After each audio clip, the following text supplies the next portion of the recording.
Hi, I'm Marty Cohn, and welcome to episode 3 of Rotary Cares, a monthly show that will answer every question you have about Rotary International. Rotary is a global network of 1.2 million neighbors, friends, leaders, and problem solvers that come together to make a real positive change at home and abroad. Established over 110 years ago, Rotary now has 35,000 plus clubs all over the world. Rotary's motto is service above self, and Rotarians adhere to the four-way test, a nonpartisan, non-sectarian, ethical guide for Rotarians to use for their personal and professional relationships. The test has been translated in over 100 languages, and Rotarians recite this test at every club meeting. Of the things we say or do, is it the truth? Is it fair to all concerned? Will it build goodwill and better friendships? Will it be beneficial to all concerned? In Brattleboro, we have 2 clubs. There's the Brattleboro Rotary Club that meets every Thursday for lunch at the American Legion, and the Sunrise Rotary Club that meets every Wednesday for breakfast, also at the American Legion. Our guests today are Jenifer Ambler, a member of the Brattleboro Rotary Club, and Tristam Johnson, International Committee Chair for the Brattleboro Sunrise Rotary Club. Welcome, Jenifer. Oh, you own a Rambler, and Jenifer Ambler, that's how I get it. Meanwhile, back at the ranch, how long have you been involved in Rotary? I joined in 1989. 1989? Yeah. Whoa, okay. So why did you join in 1989? Well, I was invited to. I'd already had a little familiarity with Rotary because a mission trip I did in Mexico was hosted by Rotary, and I'd met a lot of Rotarians since I'd moved to town. And so somebody invited me to join, and I was impressed by what everyone was doing, so I accepted, got involved. That is fantastic. Well, the Brattleboro Rotary Club was formed 67 years ago, and it's been involved in many international projects. A notable one is the establishment of Pure Water for the World. And I know that you have been involved in that. Can you tell us a little bit about Pure Water for the World? Well, that could be a really long story, but to start with, a member of our club went on a educational tour to El Salvador just after the peace accords were signed after the long war in the early 90s, and came back and gave a presentation at the club, and he was very impressed by the determination of people down there to improve their lives and get back to getting things moving and improving in the country after the war. And we started talking about, gee, could we do to help them? And some of us had done mission trips before, and we decided to do a medical trip down there. So we did a medical trip in 1994. And, but we started thinking, there's got to be something that's more long-term and sustainable that we can do to help these people. And we actually sponsored an SIT, School for International Training internship, to go down there and do some projects and investigate what could we do. And the subject kept coming back to safe drinking water. Wow. And so the club decided to continue its involvement? Yes. Okay. And you continued to be part of this, In fact, right? meanwhile, So meanwhile, we did a couple more medical trips while we were laying the groundwork. We started with solar water disinfection panels, and several of those were installed in various places in El Salvador in 1998 mostly, and through 2000 actually. But we discovered that they were a little too high-tech and too expensive to really be practical in the long run. There was vandalism, there was damage to the glass, pumps got stolen, pumps just broke down, and they didn't have the money to fix them. And so we started looking at what can we do that's going to be more practical and more sustainable. And we ended up actually having a class from Dartmouth through our Rotarians connections up there research different methods of water purification. And they ended up with slow sand filtration, which is very inexpensive to construct and can actually be built locally with local materials. They just have to follow the proper instructions and use it properly. And a grant, somewhere along the line between the solar panels and the slow sand filtration, a large grant was obtained from Rotary International to fund these programs. Wow. And we started thinking, this could grow beyond just our club. So a group of us that had originally been calling ourselves the Water Rats ended up forming a nonprofit called Pure Water for the World to try to keep this rolling and spread the water purification to other places of the world as well. So this was around 2000, like 17 years? Through 2000, yeah. And after Pure Water for the World came into existence, you continued to be involved in that? Yeah, peripherally. Uh-huh. I've never been on the board or anything, but I've stayed in touch with it. I've helped to contribute some money, and even I think it was 2003 that I was down there on a medical trip and ended up inspecting some units that were in the process of being installed. Things like then reporting back with pictures and all. Wow. So I've always been interested in it and try to stay involved and follow the progress of it. So, and that's fantastic. Your commitment to it, but you're also committed internationally anyway. What other international projects have you been involved in? Well, we've done multiple medical trips to El Salvador since 1994. In fact, I've lost count. I have no idea how many trips I've gone. It probably an average of once a year. Just went again in November 2017. And some of them have been directly Rotary, and some of them have been through other things. My church has a sister church down there, so I wear multiple hats. But we should point out, and when you say that you're doing a medical trip down there, what exactly are you doing? Well, I'm an optometrist, so I do eye exams. Wow. Okay. And so you're providing eye. And now I remember when I first joined Rotary, you were heading down a trip, and you had this suitcase, and you were collecting glasses. Oh, yeah. And so what do you do with all these glasses? Well, people donate glasses and use glasses. They have to be in good condition. And we measure them and label them with the power and whether they're for men or women. And we take them down there and try to match them as close as possible with what the patients need. Which means we have to take like 4 times as many in order to have enough options. Right. But this, for many people, they're getting to see clearly, even though it's an old pair of glasses. It's a fantastic project. Now, is this something that you're doing with Rotary, or what's the group that's going down there? It's partially through Rotary, it's partially through church, and it's partially through an organization called Epilogos, which is another nonprofit that has a sister community in El Salvador. Wow. So different years we go to different communities and different clinics, but either way we're serving. And there's a group of dentists that go too. Wow. So we've gone jointly, most years we've gone jointly, and we call ourselves Team Sight and Bite. Sight and Bite. Now, there are a number of club members who go with you on yes. for that, the dentist, and everything. That's again great. Now, there have been some other international projects that the club has done. In my short time, because you've been there much longer than me. But we did some things down in Mexico. Yeah, we did some house construction down there. Right. And raised money for that. We had some wonderful dinner and movie nights to raise money for those. Yes, and actually I think we were able to build 2 homes. I believe so. And it was for an organization called Casita Linda. Yes. And that enabled, their motto is helping, giving hope one house at a time. That was a good one. And Polio Plus. Polio Plus has been a big one. That was one of the big ones when I first joined in the 80s, and it's continued, is raising money to eradicate polio. And now, have you had an opportunity to go on a polio? I have not. Yeah, that's something, you hear these really phenomenal stories about people, Rotarians who go and actually deliver. Yeah. That's really great.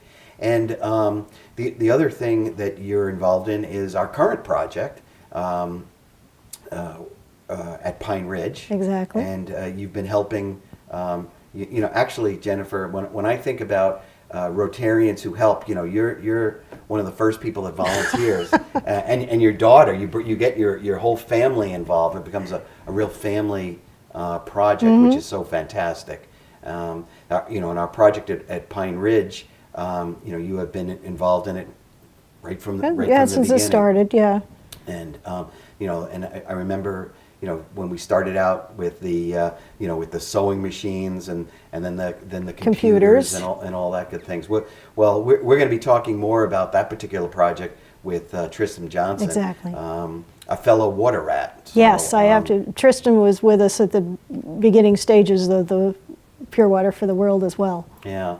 So again, it's wonderful. You're also involved, you know, when there's a local project, you step up to help that, and if there's an international project, you're on a plane and you're going there. You know, it really is a good example of what a Rotarian does.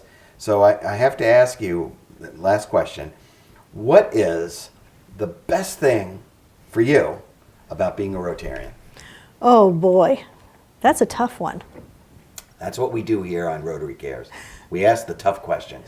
I really like seeing the positive results of our projects, the smiling faces, the huge appreciation of the people that received the things we donated to Pine Ridge, the God bless yous and the hugs from the people that get glasses and the people whose teeth get fixed, even though they don't like some of the painful work the dentists do, but they're in much better shape afterwards. It's so rewarding to make people happy, and it's fun. Good. And that's what Rotary is all about. And you are a Rotarian. Jenifer, thanks for taking the time to be on the show. Thank you. We'll be right back with our guest, Tristam Johnson.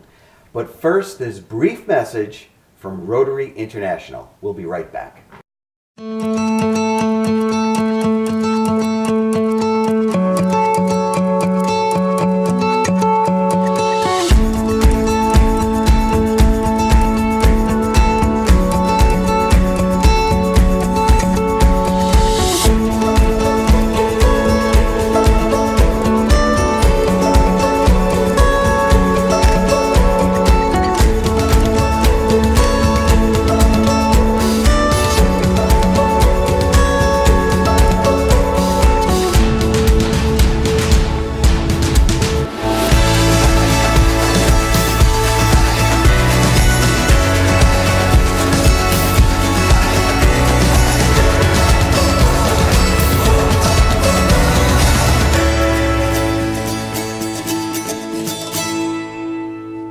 Welcome back to Rotary Cares, a monthly show that answers the question, what the heck is Rotary International?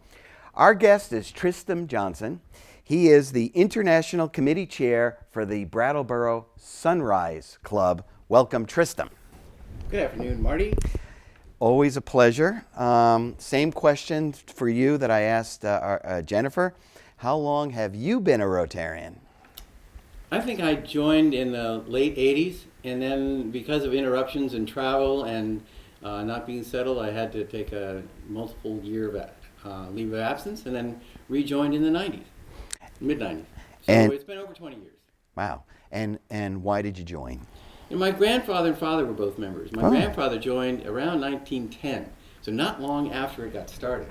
And so there's sort of a family tradition, and I think that the network value of what Rotary offers was what really sold me, that there is a tremendous amount that one can see, accomplish, learn, affect through the network that evolves from being a member. Now, when you were originally a member of the Brattleboro Rotary Club, and Right. then you moved over to the Sunrise Rotary Club. Clearly, you enjoy eggs over lunch. The Sunrise Rotary Club was formed 22 years ago. Right. And but you were, we just heard, you were one of the water rats for Pure Water for the World. What was your experience with Pure Water for the World? Well, it was fascinating. I just come back from 4 years living in Honduras, worked with the water rats, learned what they were doing, was fluent in Spanish, so decided to go down and look at the solar panels that were being installed. to look at whether that was efficient and effective. Turned out that the people just simply weren't using them correctly. They were sadly reinfecting the water that was purified, and so it was clearly not the right answer. And then learned about David Mance and Samaritan's Purse, who had developed this slow sand filtration system, which has been in existence since the 1600s. And it looked like a wonderful solution. And they were building them out of cement, which were about 400 pounds per. Whoa. Yeah, a tough haul Right. in rural spots. But then that's what we then moved to. So we left the solar system, moved to the cement filters, had a production plant in Donley, Honduras. It was wonderful. The most wonderful part about that was a pediatrician, Honduran pediatrician, designed the test for intestinal fauna in kids to determine when the clean water had really cleaned them up, and they were then ready for treatment that had to get rid of parasites. And that piece of the project is still every bit a part of the current project. Wow, that's so that's 15 years later. Wow. And that pediatrician really had an impact. So, and then Pure Water for the World gets started, and you were instrumental, I believe, in getting the grant that Right. helped form that. Right. And did you stay involved with Pure Water? Yeah, there were a number of people editing the final grant. The grant was $250,000, came from RI, and really launched us. And then it grew, and then Carolyn Mube took over, and it went from a shoestring to now it's over a $3 million annual budget. And it's in 4 different countries. It was the first responder after the tsunami that hit Haiti and Dominican. Yeah, it's been tremendous. So, over the years, has there been other international projects that you've worked on? Yeah, it was interesting. When we came, after settling back here, after Honduras, I ended up then getting back in international development, working in Latin America. I spent time in Colombia, Bogota, Colombia. There, the Rotary Club decided no kid will go to bed hungry. And so they had this fabulous nutrition project. So I brought it back to my Rotary Club, and they said, yeah, let's do it. And so for a while it worked, but there was some skepticism about the transfer of money in a way that was effective, where 100% of the funds would get there. And it turned out that exactly the same hungry kids were here in Brattleboro. So during school vacations, there's no support for kids who need food. Summer, yes. School year, yes. School vacations, no. So the Noon Club and the Brattleboro and the Sunrise Club have been supporting a school vacation nutrition project for the last 8 years. And there's a good example of how international and local projects really come together. And what's also really nice having the two clubs is we do work together, right. on projects. And You're in the Noon Club. I'm in the Noon Club. That's correct. And We are sitting together. but with full disclosure, we should mention that you and I had the pleasure of traveling out on the current international project. Right. We traveled all the way to South Dakota. Great trip. It was Great trip. but why don't you talk a little bit about what we're doing out at Pine Ridge? Okay. Yeah, just before that, the Sunrise Club also was involved in something called the Husta Stove Project, which is a critical need in fuel insufficient communities. It's a very efficient stove, smokeless stove, that gives a far better rendering of the BTUs that come out of the wood, and my club was a part of that for a while. But then we're now involved in Pine Ridge Indian Reservation with the Lakota Sioux and the Quilting Project. And we just sent something like 900 pounds of fabric out, arrived about 3-4 weeks ago. It has almost entirely been distributed, and the whole idea is to offer materials to people there who used to use buffalo hides as a symbol. It's a community that doesn't honor ownership, it honors sharing and the collective sense of the community. And so creating a gift, a fabulous work of art on a buffalo hide, and then giving it to somebody was the most important thing you could do, commemoration of most anything. Now there are no buffaloes, so quilts then have filled that same role. And the material they had is very, very poor. It takes a long time to go to the stores to get it. They don't have the money to be able to afford that. So having sent out donations has really made a difference. But the other thing, yes. So one aspect of the project is for us to send this material and check. You know, we did that. Actually, it's been 2 years now because we sent 6,000 pounds in 2016, and then another 1,000 pounds this year. The other goal that we set for ourselves is we wanted to increase awareness about Pine Ridge, and I think we've done that. But then there was a third goal, and this is one that I want you to spend a couple of minutes talking about. And what we wanted to do, we had this idea of the sustainable project. But, and we came, here we are in Brattleboro, and we had an idea of what is sustainable versus what we learned on our trip. Talk a little bit about that.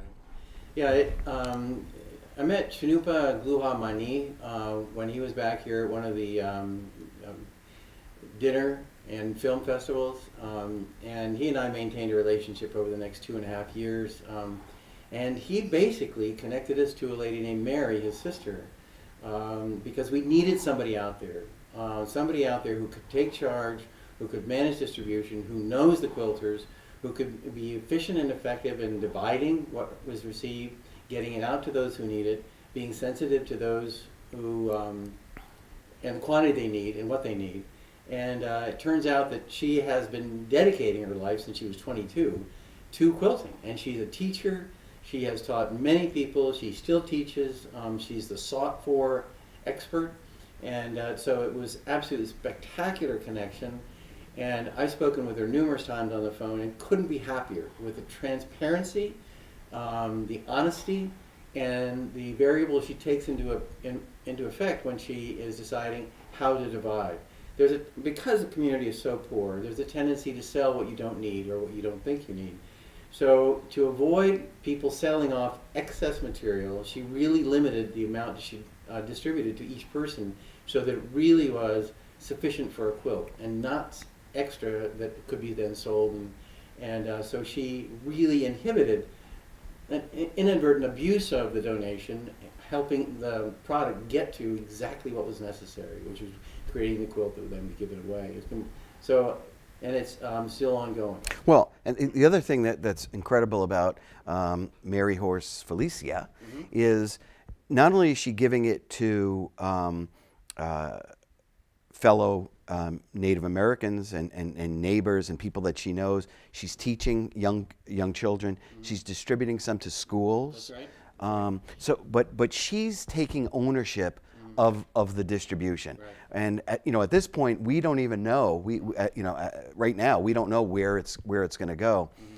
One of the other things that we accomplished was the engagement of Rotary clubs out in South Dakota. In Rapid City, right? That's right. There were three Rotary clubs out there, which is fantastic, as well as the meeting of Stefan from Switzerland. That's right. So there's a lot of great potential that we were able to create. But I think what we're trying to do is provide the tools for them, and we have to listen to what they need. And you're really really good at that. She's just given a portion to an all-girls school. She's going to give a portion to Gloriana Underbaggage, who has she's a counselor at the high school in Kyle. She's working with young girls who have had to drop out due to pregnancy, and so the materials that she gets, she will give to these girls so they can learn the business of seamstress work, making quilts, and give them something functional and lucrative. So we didn't know this was going to happen because we learned about this long after the fact, but that's the advantage of working with someone out there who's in charge of how and to whom what gets donated to have the greatest impact. And so we just need to keep our mouths shut, listen, and in whatever way we can, help that process move forward. And you are really a very good listener, and you're also a very good Rotarian. Real fast, last question for you is, what's the best thing for you about being a Rotarian? That's simple. Also seeing the gratification, but I've been very lucky to have been appointed to the cadre of technical advisors, which Rotary International has created since about the year 2000. And this body of people reviews project design, implementation, and sustainability to determine that Rotary's donated dollars really hit the mark and last, and that the impacts last. And I've been involved with, I think, 10 projects so far, some travel, some not, that has essentially allowed me to coach and assist the quality of the outcome so that the on-the-ground beneficiaries get the most out of it. Fantastic. Tristam, thank you so much for coming on the show. I want to thank you, as well as our Jenifer Ambler. I want to give a shout out to Sunrise Rotarian Kevin Yeager, who's doing all the magic behind the camera. And thanks also to BCTV, and especially Roland Boyden for helping us bring this show to you. And if you have any questions, if you have any concerns, if you have an idea for a future show, send an email to info@BrattleboroRotaryClub.org, info@BrattleboroRotaryClub.org. I'm Marty Cohn. Thanks for watching.